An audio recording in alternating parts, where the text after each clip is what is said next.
Okay, we're ready?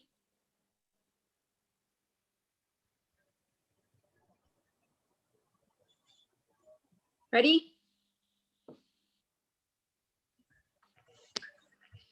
Okay. All right, welcome to the Saratoga Springs Library Board meeting. Today is May 11th, 2021. Before we start on our agenda, we need to read this. I need to read this paragraph again. Hopefully it's the last time I have to read this paragraph, but anyway, here it is. I, Christy Jepson, the chair of the City of Saratoga Springs Library Board, hereby determine that conducting the library board meeting at an anchor location presents a substantial risk to the health and safety of those who may be present at the anchor location. The World Health Organization, the President of the United States, the Governor of Utah, and the County Health Department have all recognized a global pandemic exists relative to the new strain of the coronavirus.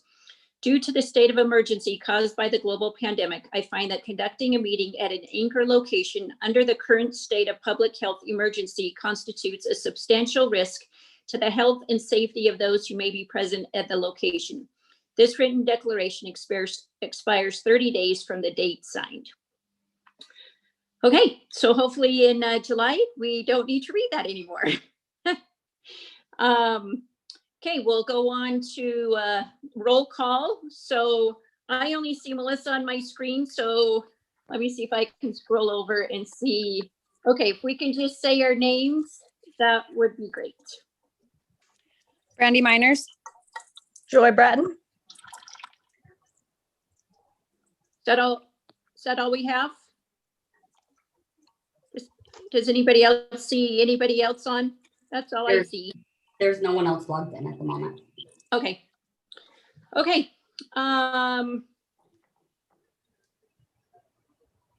Let's see. Let's go to number 3. Oh, and Melissa, I'm sorry. And library director Melissa. I didn't mean to forget you. That's okay. And then did you say call to order with the time? I'm sorry. No, I didn't. We'll call to order at 6:41 p.m. Sorry, I think I said the date, but not the time. So, okay, number 3, public comment sent to Melissa. So none has been sent to the library at Saratoga Springs City email address. I did receive an email from a customer, but he never sent me anything specifically to give to the board. He was requesting that we consider purchasing a database that we don't currently have access to, nor do we have a dedicated funding to add this database to our current collection, but he never sent the formal public comment to you guys. Okay. Okay, fabulous. Okay, number 4. Did everybody get a chance to review the minutes from March 9th? And if so, could we have a motion to approve those minutes? I'll motion to approve them. Thank you, Joy. I'll second. Thanks, Brandy. And then can we have a roll call vote? Aye. Aye. Perfect. Okay, number 5, Melissa will do the director's report, which will consist of the financial statement, summer reading program update, Splash Week update, and COVID-19 impacts. So take it away. Thank you all. I received the financial update earlier today. So I sent you guys an updated packet with that financial report in it. Of course, our revenues are down like we've discussed. We're only at about 25% of our revenues. However, our miscellaneous sales have almost covered the cost of that print software that we've enabled with the grant for this year, that in future years we'll need to be able to sustain if we deem it necessary to have, because it allows customers to send print jobs into the library and then to come pick them up. So they can send from their email or their personal device and not have to use one of our computers if they already have it at home. And it's earned $443, and the software itself costs us about $550 annually. It's earned that amount from the beginning of November through current date.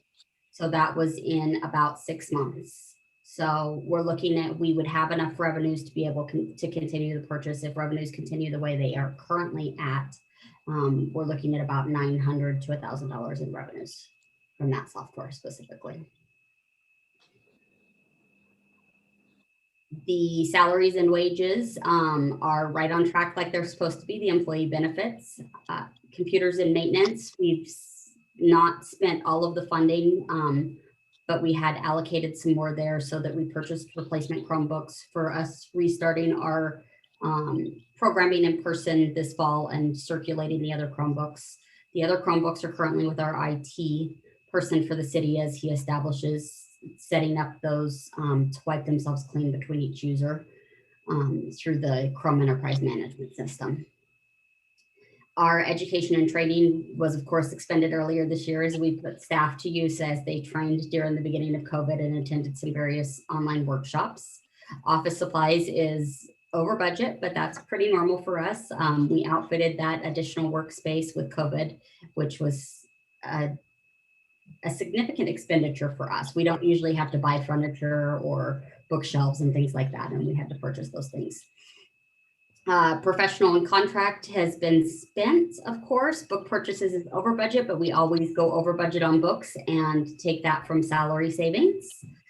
Our digital content, as I mentioned at our last meeting, has already been all expended. So you can see that that's over budget as well. Our programming is just finishing up and we've paid for all of our summer reading supplies, etc. We typically throw some extra grant money at that from the state library and CLEF grants that they will be making a financial budget amendment at City Council on the 18th that'll offset that overture right now.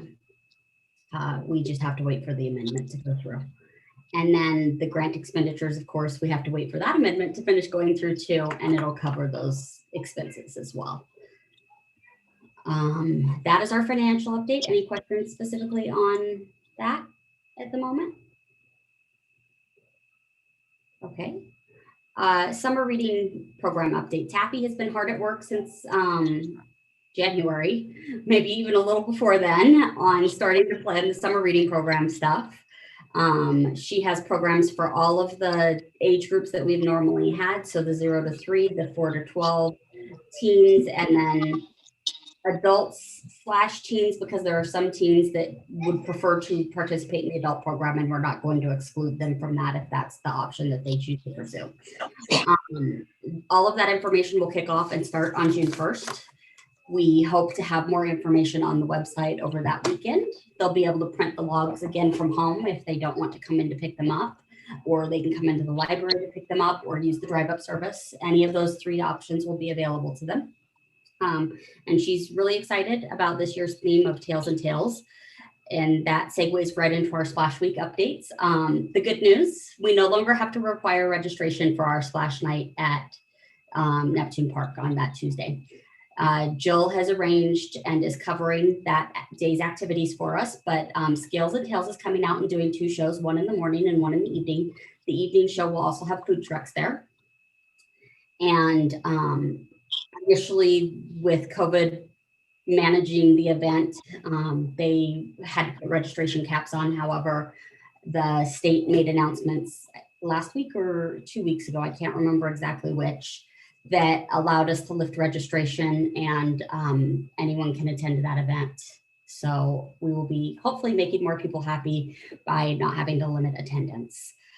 The rest of that week of activities and events is all posted on the website. We are not selling the carnival wristbands this year because all of the pre-sales for that are actually happening online. So they will purchase online, they'll get their QR code, and then they'll redeem it at Splash through the box office there. So it's making it a little bit easier to handle all of those transactions because they're all being done electronically versus with customers at the front desk where we're handling cash and passing things back and forth. I'm hoping that this will hopefully be one of our final COVID-19 impacts updates for you guys. We're seeing changes throughout the state, as I'm sure you guys are all aware and have noticed. We were given permission after the week of Splash to begin our programming in person again, story time, all of our Wiggle Worms, music and movement. everything will start back after June 14th in person in the city council chambers. Taffy and the rest of us are so excited that we're going to be able to see people all the time again. And we're hoping by then that the state will have lifted the mask mandate on wearing masks within state buildings, because the city is following that mandate and requiring masks within city offices at the moment. Any questions about how things are going or things that I can answer for you guys? And Melissa? Are they doing a parade this year? You know what? I completely let that slip by me. Initially, there was not going to be a parade with the requirements for COVID. So I didn't register for a float or do anything. I know Civic Events in this last 2 weeks has been working to transition it back to a regular parade. Do you guys feel like the turnaround is too tight? I guess is the question. Not necessarily, because we already have that backdrop ready. You just have to get little things to fix it up for the theme. Okay. So we can do it. I was just thinking they weren't going to have a parade. So they hadn't been planning on having a parade. I will reach out to Civic Events tonight and tomorrow to see what they would like. what is the theme of Splash this year? Oh, I do not even remember. I don't either. I'm sorry. I know the summer reading is Tales and Tales. So they're doing a play on like fairy tales and animal tales, spelling it both ways. Okay. So I will let you know, Brandy, as soon as I hear back from them. And I've written myself a note and I will follow up. Okay. So if we do a float, that means we need us to help like we have previously, correct? Yes. Okay. And then that also, are we doing a night where we need to help or not? So we've allocated Taffy and Jill both to help at that event this year. And then there will be someone else from Civic Events there helping run the Civic Events side and the first aid stuff that needs to be ran. So the reality is you guys are free to attend and participate, but we don't need you to man fencing or stations because we don't have to limit registration anymore. And it's a paid show, so we don't have to provide the activity either. Okay, so just the parade perhaps, right? Which I I was will looking- follow up on. I was looking online to see if I could see what it was, and I'm not seeing it. Just that they have it on the calendar for Splash Days. They have been making contingency plans to try and figure out what we can do this year that's within what the state has allowed and restricted at various times. So I'm not surprised that there's not a specific theme there. Yeah. At least they have a day planned, so that's good. Yes. And then finally, I let Christy know earlier this week in the budget amendments that will be going to council. We did receive the grant for the RFP for facilities needs analysis. And next Tuesday, hopefully council will approve that budget adjustment and we can move forward with the vendor who we've contracted from the RFP process to start doing some of that research, asking those broader questions. And as that starts to happen, I do know that they would like to schedule a meeting with the library board so that they can gather your guys' thoughts. However, we also have 2 new members that would be starting on July 1st. So I'm not sure exactly when they're going to want to schedule it. They're supposed to get back to me next Thursday on the 20th with a timeline. And that's it for me. Okay, does anybody have any questions or anything regarding what Melissa just talked about? Is the parade the 12th or is it the week before? The 12th would be the date. Okay, I don't think I'm going to be here that weekend. Okay. Then I just won't follow up and we will say this year with COVID, we didn't plan on it and that's just what happened. Okay.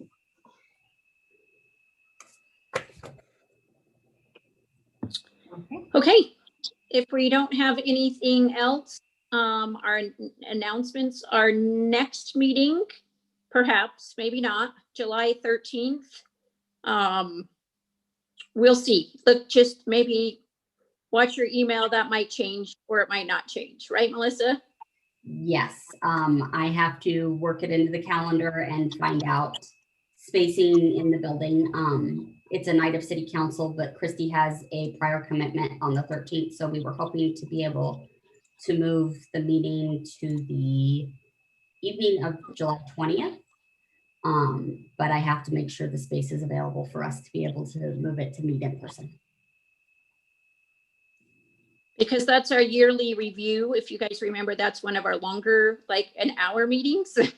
You could say an hour's longer, but anyway, that's one of our longer ones. So anyway, will anybody be gone July 20th? Right now? I am selling my house and moving to Idaho, and I don't know if it will be June, July, or August. What? Really? Wow. I'll be here. Wow. Okay. Congratulations. Is that a congratulations or no? Yeah, it's good. Good thing. We're gonna build a house up in Idaho, and our families live there. So Oh, and it's a good time to Nice. sell. Exciting. yeah, it's good. Yeah. I have a neighbor here that moved from California. She was on the city. She's like in the Chamber of Commerce, something. She did all those types of things. That I can give you her contact to replace me, because I think she'd be really good. Okay, I will have to talk with Christy about that. We just finished recruiting for the 2 positions that will actually open July 1st. Yeah. So there were a few other candidates that we could reach back out to from that recruitment as well. Okay. So I don't know if you want to plan on me doing the 20th, or if you just want to replace me so you don't have to worry about it last minute. How about we discuss that tomorrow? Can I give you a call? Yep. Is that okay? I don't want to kick you off early, but if we're moving forward with other appointments, what you're suggesting also makes sense. Yep. Whatever's fine. Okay. Thank you, Brandy. Okay. So fabulous. So keep watching your emails about that, but obviously it's still a ways away, you know. And no, just a reminder, no meeting in June because of splash days. So it will be July for our next meeting. So anyway, can we have a motion to adjourn the meeting at my computer just, 6:56? That's what All my motion. computer said. I'll second. Thank you. Thank you. Is that Brandy? Yeah. Okay, thanks, Brandy. And then do we need a roll call vote to end the meeting? I forgot. Okay, can we have Aye. a roll call? Aye. Aye. Aye. Perfect. Okay, the meeting is finished. Thanks, everyone. And July, hopefully, when we have it, will be in person, we're hoping. So that's the plan. So just watch for that email. Melissa will probably send it out. So perfect. Thanks for joining us. Okay. See ya. Hey, have a good evening. All right. Bye.